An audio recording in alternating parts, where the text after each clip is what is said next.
Welcome, everyone, to the Earned First podcast. This is Arun Sudhaman. I'm founding editor of Earned First. I'm delighted to be joined today by the CEO of Page, Rochelle Ford. Rochelle, welcome to the podcast. Thank you for having me today. So, you are, I think, on something of a world tour, it sounds like. You're in Singapore today. I think you're spending um, some time in Asia Pacific on this trip.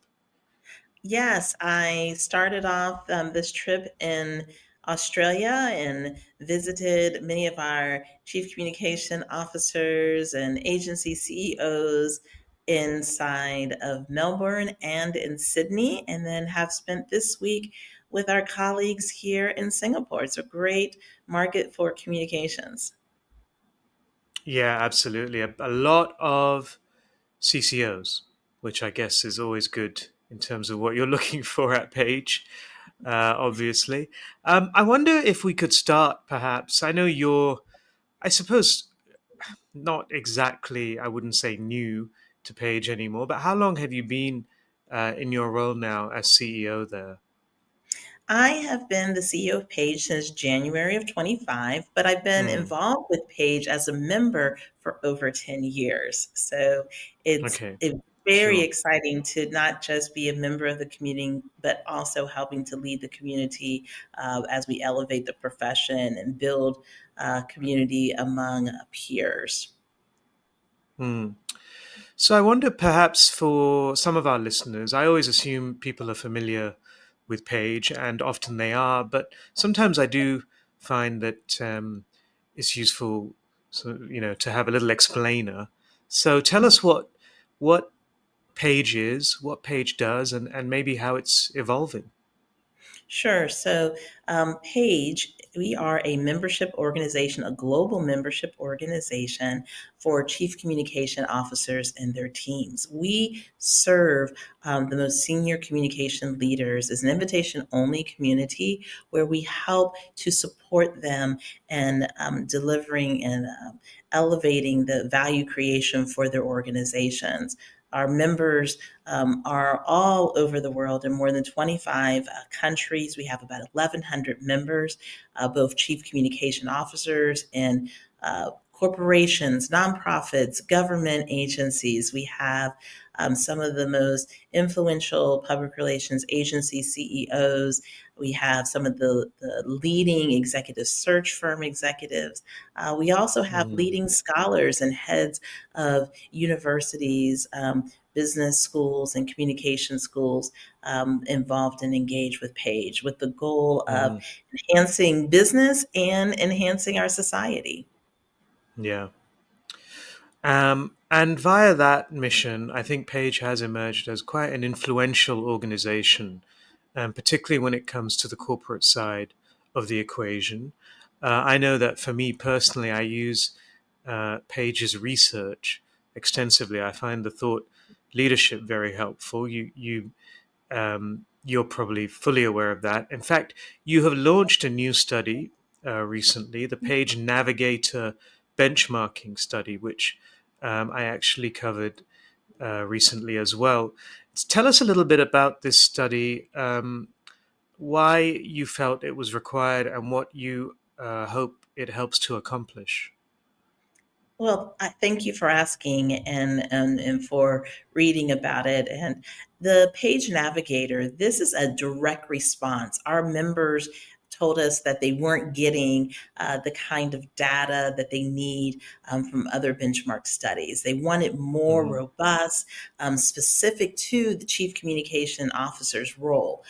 They wanted to have clearer comparisons on team size and budgets and portfolios and resourcing. And so what we built was for our chief communication officers, built by our page members for our page members, and we're making it the first data set created by and for CCOs. mm, okay. And do you feel like this kind of an initiative, does it help CCOs? Is it purely just knowledge, or do you think it actually helps them in terms of advocating for more resources, in terms of perhaps better designing their functions? ultimately, of course, the holy grail, proving value inside the C-suite. Actually, this is a three-part initiative of Page. The Page Navigator, it includes the benchmark study that you've read already, and that's available online, not only for members, but for others who would like to read it. That's available on our page.org website. But that's the first part, and that's kind of Mhm. telling us what is happening in the marketplace. But then also, members want to be able to use that data to consider their organizational structure, and they wanted a roadmap on how to improve their structures to really, as you said, do that value creation for the entire enterprise and to help meet the objectives of their organizations. And so that functional value framework helps to take some of the benchmark data centered around our page model, which is about corporate character and how to create an authentic enterprise. And what are those Mm, dimensions and qualities that would help you to enhance your function and how you are structured? So it goes through some guiding questions. But then the third mm, part is being in community and talking with each other and sharing resources. So the third part are affinity groups. And those affinity groups mm, are an opportunity for our members to get together to talk about what they are doing and how they are enhancing their functions, and to share resources like how they're measuring things with KPIs and uploading into a living library of sorts of mhm, dashboards and job mm, descriptions and organizational structure, charts, organizational charts, so that members can mm, really share and to help each other advocate for the resources, determine how they want to structure themselves, have that comparison data to say, hey, this is working at that organization, this is what others are doing. And we'll be doing this on an annual basis, the trend report, and these affinity groups will be piloted this into this 2025. And the mhm. resources library, we encourage people to submit the resources that each other can share, and then to continue to evolve our functional value framework. It must be really helpful. I'm just thinking while you were talking, I was just thinking that whenever we've researched, or whenever the function has been researched in this part of the world in Asia, you often get the feeling that CCOs are quite lonely, because they often have smaller teams, particularly compared to perhaps some of the Western markets. But in general, I think CCOs are, the teams are smaller than other functions within the organization, and then they're quite often the lead person in that function, and they're not always consistently networking or talking to peers. So this idea of community, it must be extremely valuable. Is that something you find as well, even in Western markets, that there's just a desire, a demand to just know what is my peer doing? How are they approaching this function, especially at a time when so many things seem to be changing? Absolutely. The number one reason why people join Page is for that peer to Mm, peer networking, finding folks who are experiencing life like me. And mm, being a CCO, there's one of you. You're the chief communication officer. You have a seat, and around you is the chief financial officer, your general counsel, your chief marketing officer. And some of our CCOs are also responsible for marketing. Some of our CCOs mm, are now responsible for HR. So when you have a seat at that table, you're the only one that's probably coming from that communications discipline. And so it mm, can feel lonely in the organization, and you're there to generate value, but you probably are not making the product and you're not necessarily selling the product. And so, how do you demonstrate that value creation when sometimes people like to put us in a box of media relations? Of course, media relations mhm, is the most common thing that our communicators do, but they want peers to share ideas. And the beautiful thing about Page, how we operate, is under Chatham House rules. What we will come together, we'll be able to be transparent with each other, but then we won't leave the room saying, oh, so and so said this, and this is what XYZ company is doing. We respect those boundaries. And so that we take Mm, the knowledge away without saying who said what and what specific cases and things were shared. But we can take mm, that nuggets of information and contemplate it. And a lot of what Page does are thought starters. This mm, is what others are doing. This is what the challenges are. This is what we're finding in research, and then allow our members to talk among each other, and then to go back and make decisions for their organization. mm. A safe space for CCOs. So let's talk a little bit about some of the data and about some of the trends we're seeing. The benchmarking study, for example, like I think even previous research that Page has conducted, shows broader remits for CCOs Mhm. across digital data, the full spectrum of stakeholder management. But at the Mhm. same time, I think we are seeing some pressure on corporate affairs functions. We've seen in some high profile cases, the function is being, I don't know if dismantled is too strong a word, but restructured in some cases, dispersed into other functions. I was talking to someone yesterday who said what they are seeing most often is it's being integrated into legal, which I don't know how we feel about that. Um, so how do we reconcile these diverging models at a time when clearly uh, corporate communications leaders are being asked to oversee more than ever before, but they're also under pressure, it seems, to prove their value, and we're seeing companies that maybe are looking at it in terms of cost and thinking about ways that they can either restructure, maybe even reduce that corporate affairs spending. So there is so much happening in the environment. And our data does show, as you explained earlier, that the remit of CCOs, corporate affairs officers, is unquestionably expanding. More Mm-hmm. than half of our CCOs now, they actually are responsible. They own the responsibility beyond traditional communications, areas like brand and culture, ESG, DEI, and even marketing.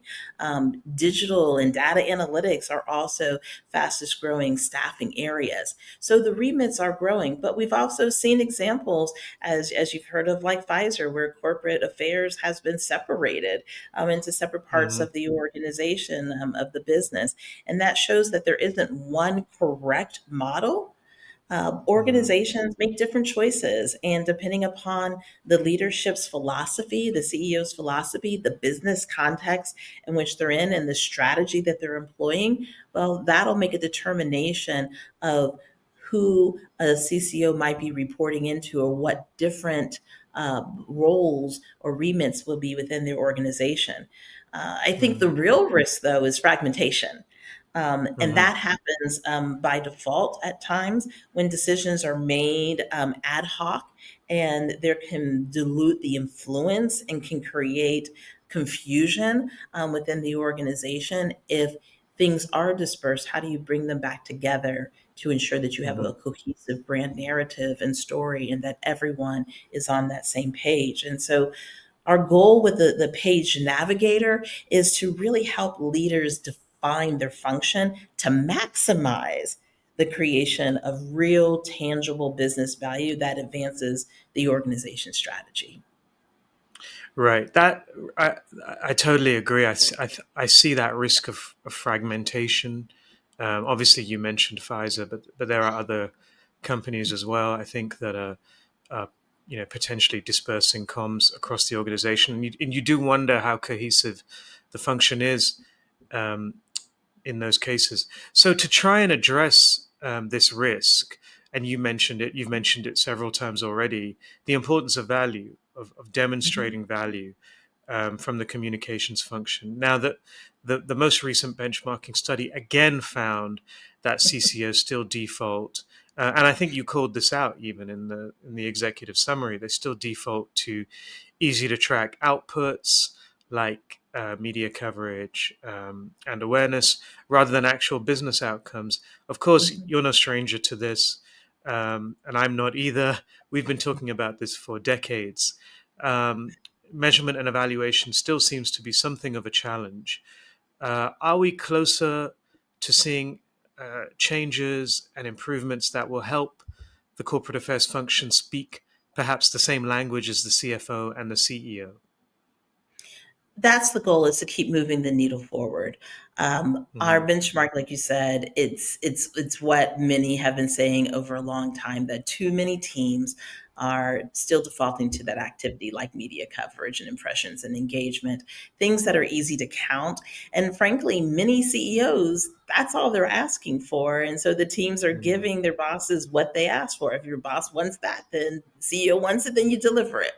At the same time, I do believe that it's important for our CCOs to ensure that they have the skill set and they build into their program other ways of measuring impact on Hmm. employee engagement, impact on engagement with customers or community members, and increasing awareness and helping to change behaviors that will be mutually beneficial to the organization, be it purchasing or conflict avoidance, right? How do you avoid Hmm. crises?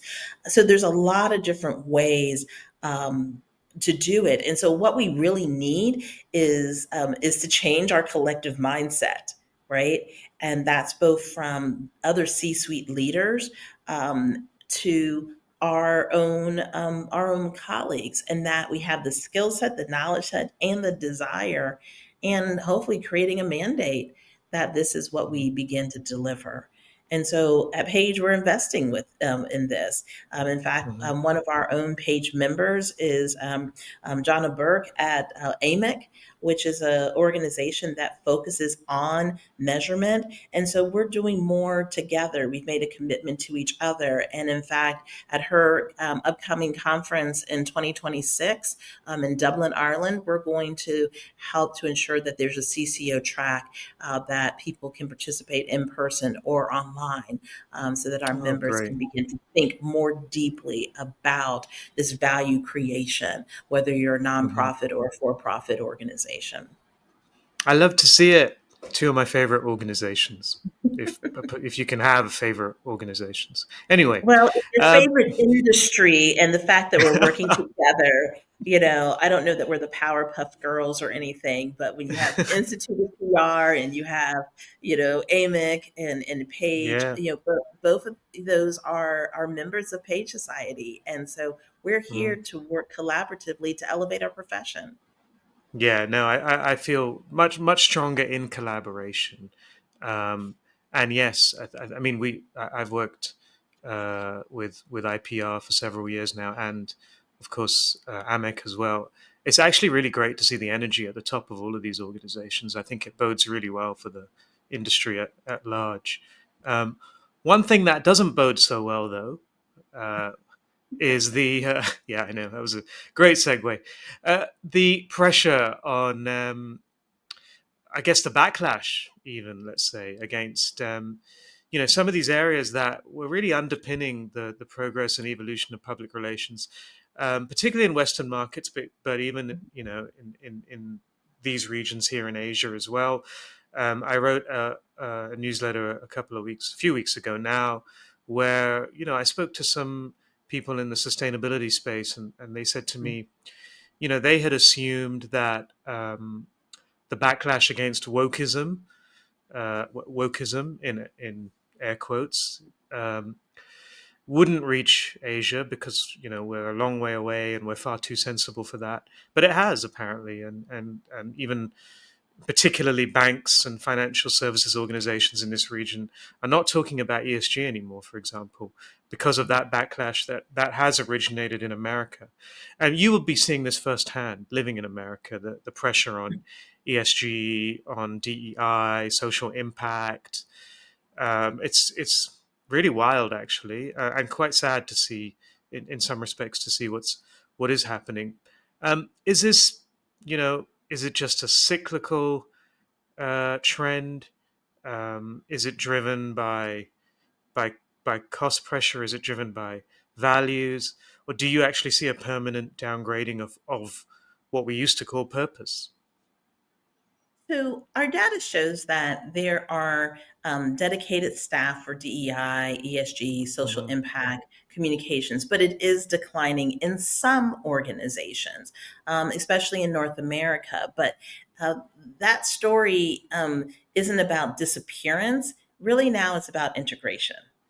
And Mm, members tell us that they are now responsible for embedding comms in whether it's sustainability or ESG or if it's diversity and belonging, but they're including it into more broad portfolios like brand, mm, culture, stakeholder engagement, rather than mm, standalone functions. Uh, Having an employee base that wants to come and work for you and bring their best selves and be efficient, well, you probably want to feel included and appreciated, right? mhm, That's what diversity, equity, and inclusion was about from an internal perspective, is that mm, there's opportunity for you here. We want you here no matter what you're like. And we mhm, want to make sure that you don't have barriers that would hinder you from being successful and contributing to our organization. And so mm, those are values. And if organizations are sticking to those values, then they're going to promote it, even if they don't use words like or acronyms that have become polarized. And mm, so um, we can really feel under pressure because of language and the politics because of the acronyms that can alienate or they can confuse what we're trying to say. But when you frame these concepts as fairness and opportunity and responsible business, that's still happening. mm, And so, and it resonates with audiences. No one mm, comes to say, hey, can I join a company that discriminates against me? I want to join that one. No one says that, right?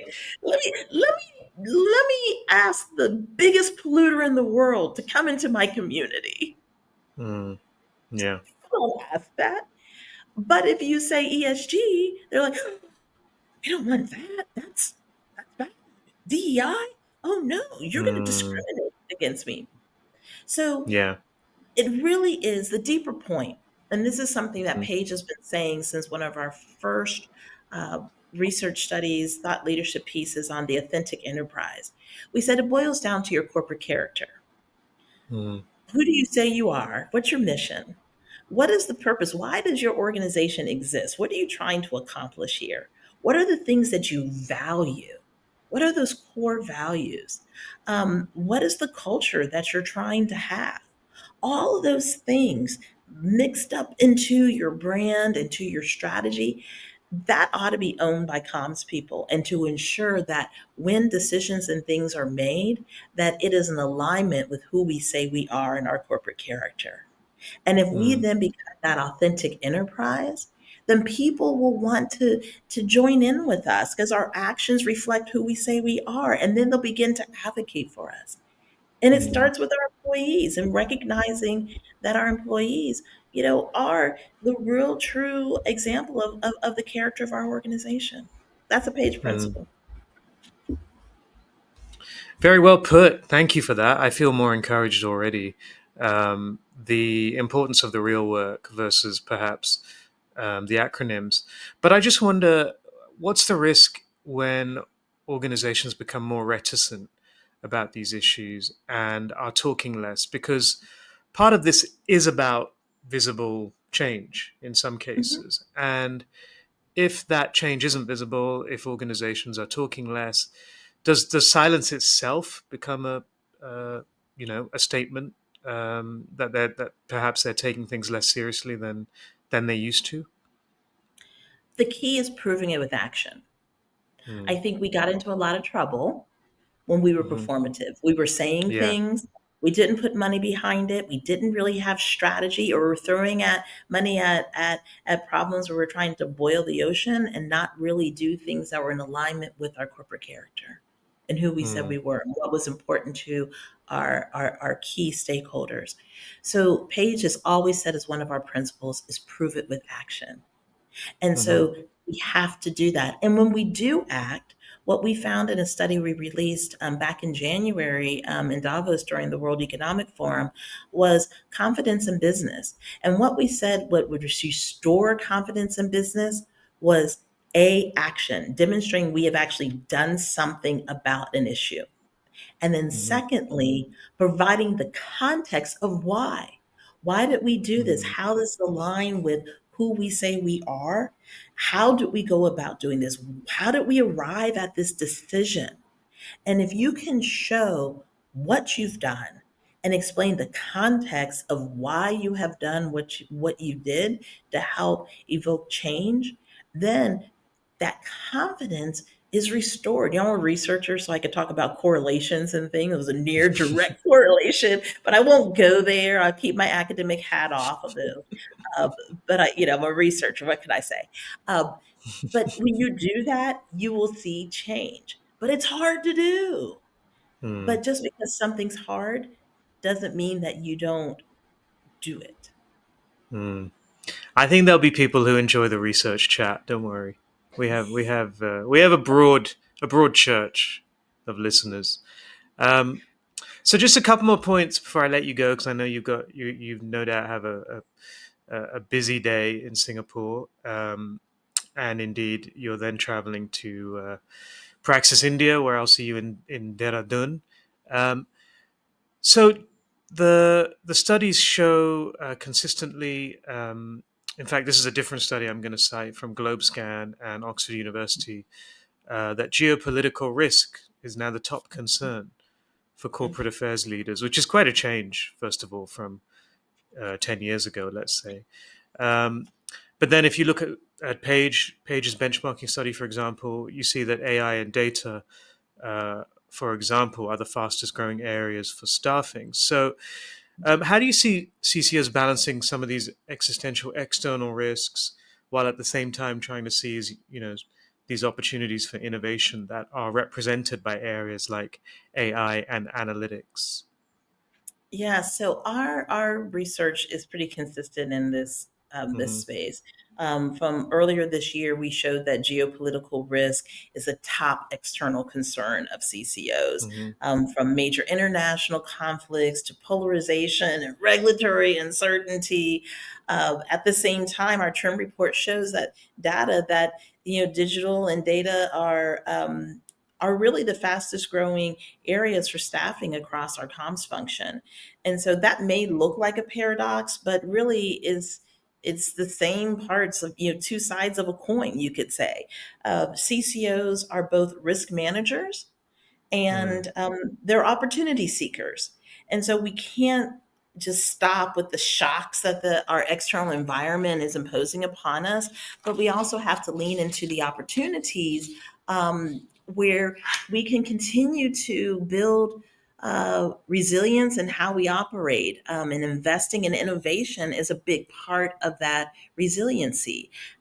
Data we have at our hands that we never had before. So integrating that with ComTech will help us to better understand, what our marketplace is saying. And Mm. geopolitical instability, that's always existed in society. And as we Hmm. become more globally intertwined, we have to make sure that we take a look at that risk and how that informs our reputation and our operations. You can't ignore it, but you Mm. also have to use innovation and data to see how we can manage those risks better, not Mm. beater, but better. So we have to track sentiment in real time. We can do that Hmm. now. Modeling stakeholder responses and how do Yeah. we speed up scenario planning? All of that becomes an opportunity. And like I said earlier, with that confidence in business study, the index. It showed that the public expects business to act on issues like economic stability. That's important to consumers around the world. Innovation remains important to consumers around the world. Mental health does. And so Mm. we need to make sure that our organizations are really doubling on acting and explaining that context. even in the Mm, complexity. So, what might be important in one market might be less important in another. So, we need to mhm, understand those differences and to work through it mm. because the answer is not to choose between am I going to be risk managing or am I going to be innovative? Like, it's not a Yeah, choice. You got to sure. do both in order to Mm. operate and to drive value for our organizations. Yeah, and it's quite a significant shift, I think, to even though it sounds obvious, um, this idea of what works in one market may not work in another is still one that I think for many organizations they are getting to grips with, especially multinationals. And Mhm. I think that seems to be causing a certain amount of uncertainty, maybe even angst amongst um, comms leaders. And so finally, I just wanted to ask you about the comms function and comms leaders is always this conversation about a seat at the table, at the Mhm. top table. But studies often still show that access to the CEO and the board um, depends more on personal chemistry rather Mhm. than structural or institutional frameworks. So, what do you think needs to change in that regard? Because it's great when the CCO and CEO are joined at the hip. We see that a lot. Then the CEO leaves, and the CCO leaves as well, and then you're kind of back to square one in terms of how the function is regarded within the organization.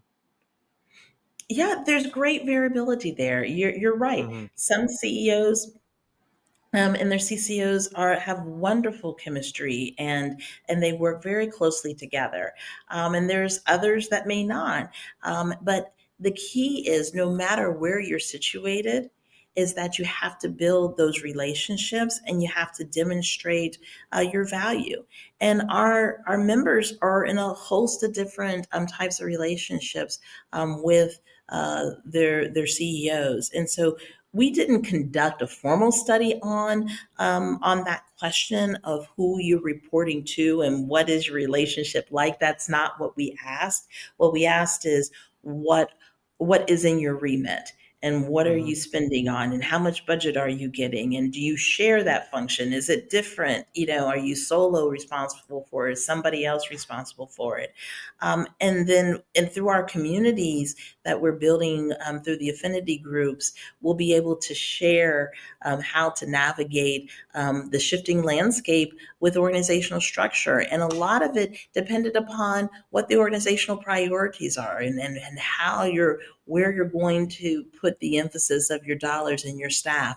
And that may shift from leader to leader, and what the positionality and the overall organizational structure may shift from leader to leader. Hmm. So the challenge is really about how do we make the most of communications and how do we communicate and how do we demonstrate value regardless of where you're situated and that we Hmm. do the best. And so our functional framework is going to help with that. The trend report will give us data to help inform what we do, and those affinity groups will really provide the community to help us to navigate through it in real time. Okay, well, I look forward to this movement gathering pace. I think one thing we can say is that resilience is crucial.